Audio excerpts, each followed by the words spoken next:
Hey, all, welcome to Tuesday with Pastor Dan. Good to have you in.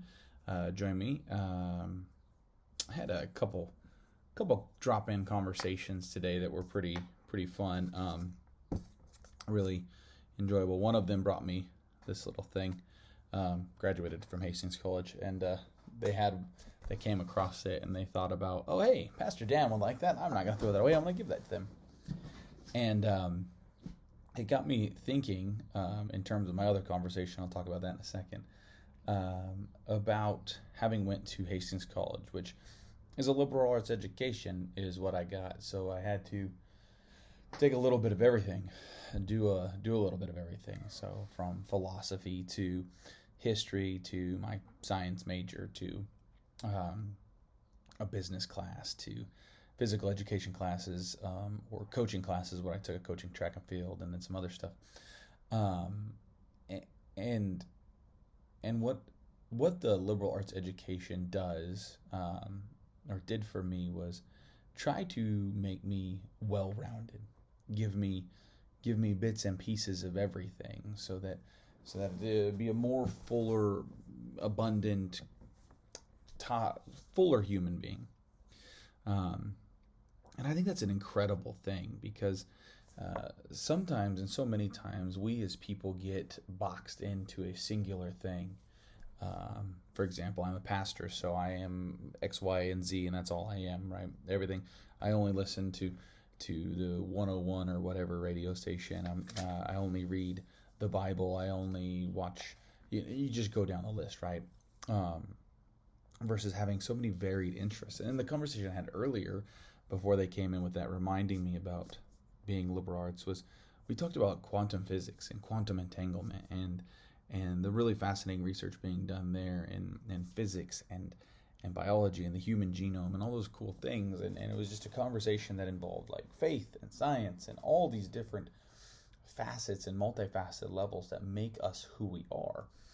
And I think it's actually incredibly dangerous when we become one thing and one thing only. Um, I think we can have our core thing, which is, I believe, our faith, our scriptures. But I also think that we should have varied interest outside of all of that to be a fuller, more well-rounded person, to delve into things that we're curious about, that we know nothing about, and we want to explore a little bit, that we want to try, we want to move on, we want to move into and toy with, um, and things that we don't understand. We should go, maybe not try to understand, but learn about.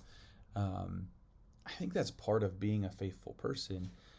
It's part of the empathetic approach that we're supposed to take as we um, discover what more someone else believes or looks at, or how they look at the world.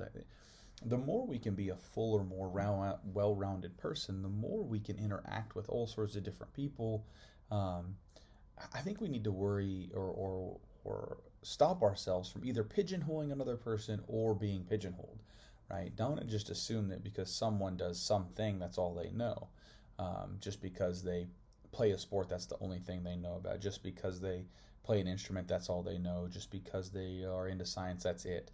Um, I had interactions with professors in college that I assumed because they were in the science building, they were professors, that they weren't religious or whatever, because that was a notion that we were kind of given in the world, and I was wrong. I was dead wrong. Many of them were religious people.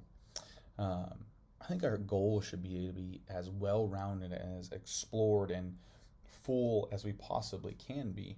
And today highlighted that it is a delight to be in that zone, and to be able to have conversations about all sorts of different things and explore all sorts of different things and be filled by all sorts of different things. So may you all be blessed this week. May you all discover something new that you never even thought about. And may you be surprised by finding God in all sorts of different ways and different things. Be blessed. Look forward to seeing you soon.